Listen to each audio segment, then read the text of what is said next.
But the topic of, does it ever feel like your team just can't run without you? And if that's the case, that is what we're going to talk about all of today.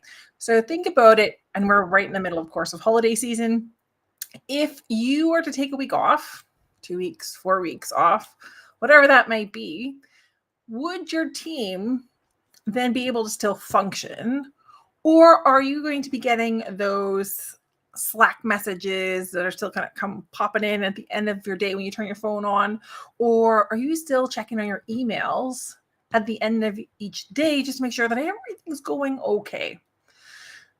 Now, this is where I see one of the most common traps I see for a lot of high-performing women in leadership is you tend to be delivering amazing results, but at the cost of you're doing it all by yourself. You're making sure that every report is perfect.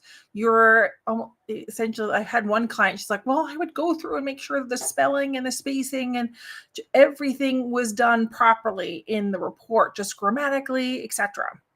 Now, when that is going to happen, means that you're living in a reality of constantly stepping in for your team, and they really can't function when you're not there.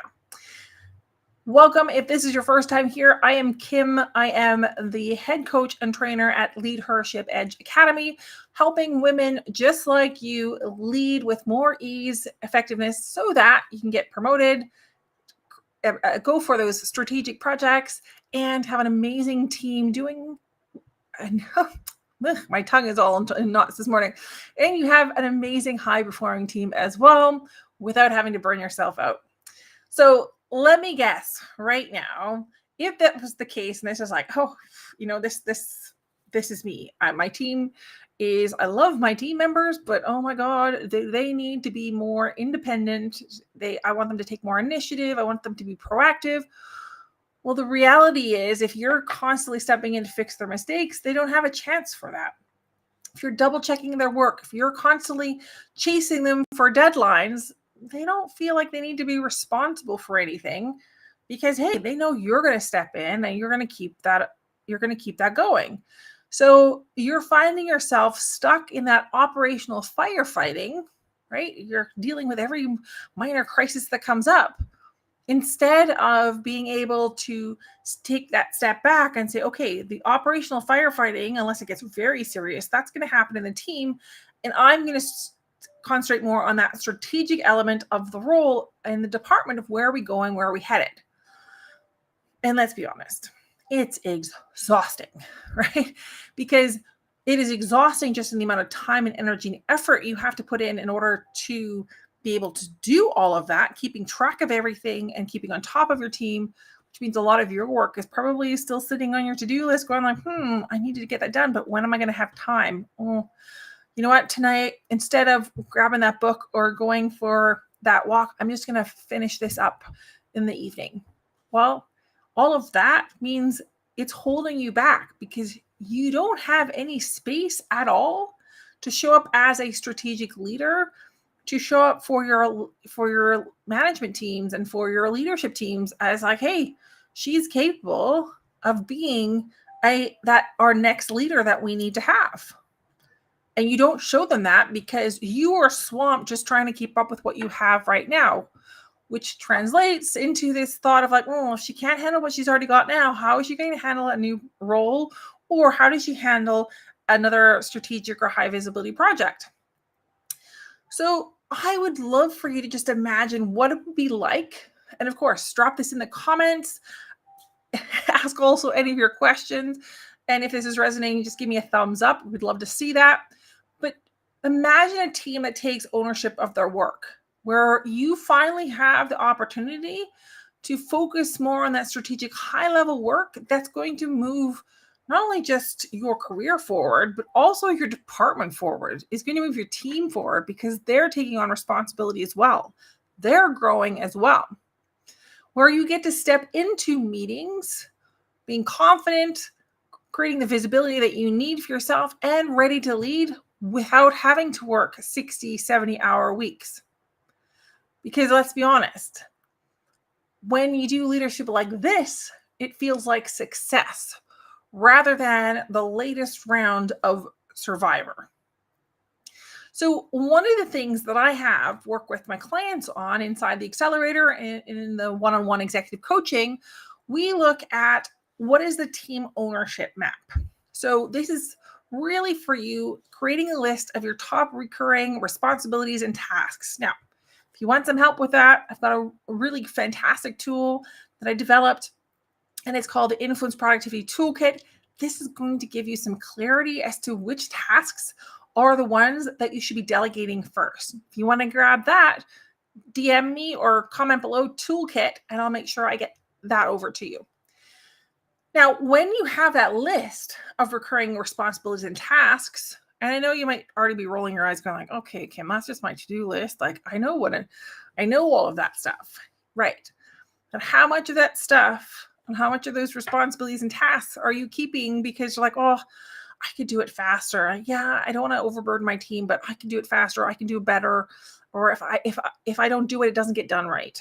Well, then that's a really clear point to start and ask yourself, hey, can I assign ownership of this task and responsibility to specific different team members? And you really want to keep it very simple, like one name per task. And then rather than constantly chasing to see if they've actually done it, set up almost like a weekly reporting rhythm. Okay, I want you to update it. And you could do it in different ways, right? Yes, you could do it in one-on-ones, but let's be honest, if you're going to start filling up your calendar with one-on-ones, you're not really winning any time back. Things that my clients have done successfully is they just have like sheets, right? Like just use a Google sheet, an Excel sheet where the tasks are very clear, and then everybody gets to update so that you know with one glance, hey, this task is going on time. This one's running below. Here I need to like either step in. But you want to stop carrying all the details. You want your team and each team member to have a responsibility, and you giving them the space to have that responsibility so that your team gets to start stepping up. Now, this works because it's going to create accountability without you having to micromanage, because that's usually the next step that I see. The most common mistake is like, okay, well, I'm doing everything too much myself, so I'm going to delegate more, but then I'm going to micromanage it. That's not effective delegation. You want them to be responsible. You want them to take that responsibility. You also need to allow space for them to function and work inside that responsibility. It also builds the confidence and the performance in your team while freeing up your own energy to create more visibility, and specifically more strategic visibility for yourself, and also being able to make a greater leadership impact. Now, one of my clients, she was a CFO, well, she still is actually, in a high growth company, and used to feel like she had to manage every detail herself. And I remember her coming to me going, Kim, like during one of her one-on-ones, like, she's like, I don't even know anymore. She's like, I get up in the morning before I've even had my coffee, my computer's on because I'm checking for the emails, anything that I've missed beforehand. And I already look at my calendar. It's back-to-back meetings until the end of the day. I've only got time to work either first thing in the morning as soon as I get up, or after dinner. And she's like, I don't like this life anymore. And the thing was, her team relied on her for everything. It meant she was having meetings every single day with different team members to go over small daily decisions that really she could have allowed them to do. But for her, it was important. I want to make sure everything gets done right. Well, everything was getting done right, but she was exhausted and was nowhere and wasn't even seen as being anywhere close to being ready for a next level role, even though she'd been in this role for a number of years.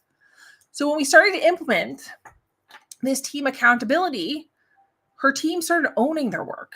And she finally had time and energy to focus on the high level strategy. I mean, how much better does that sound, right? Just like reclaiming some of that time. I remember another call with her. She's like, oh my God, I had time to have breakfast before I even opened my laptop.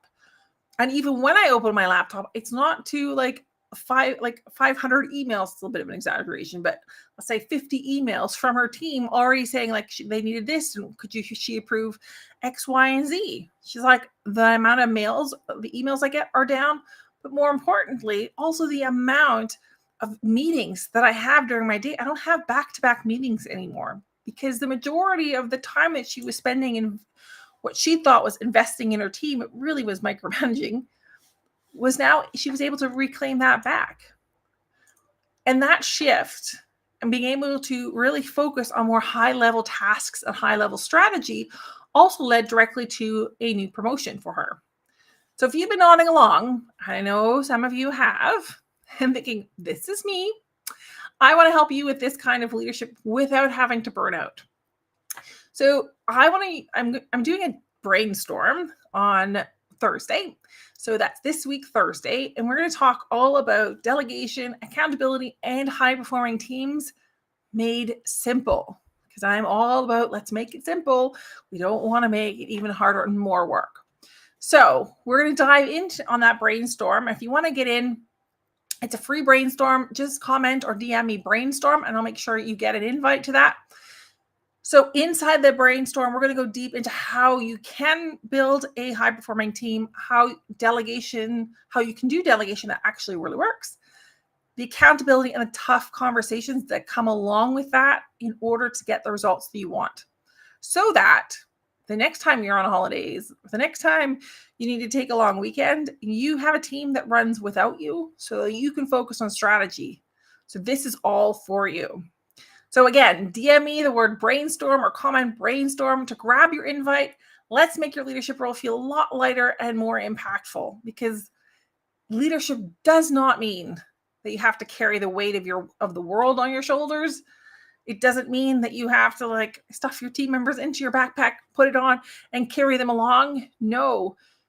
In order for you to lead strategically and for you to get to lead strategically, you work with a team that actually supports you, and it supports you in your growth while you are also facilitating their own growth.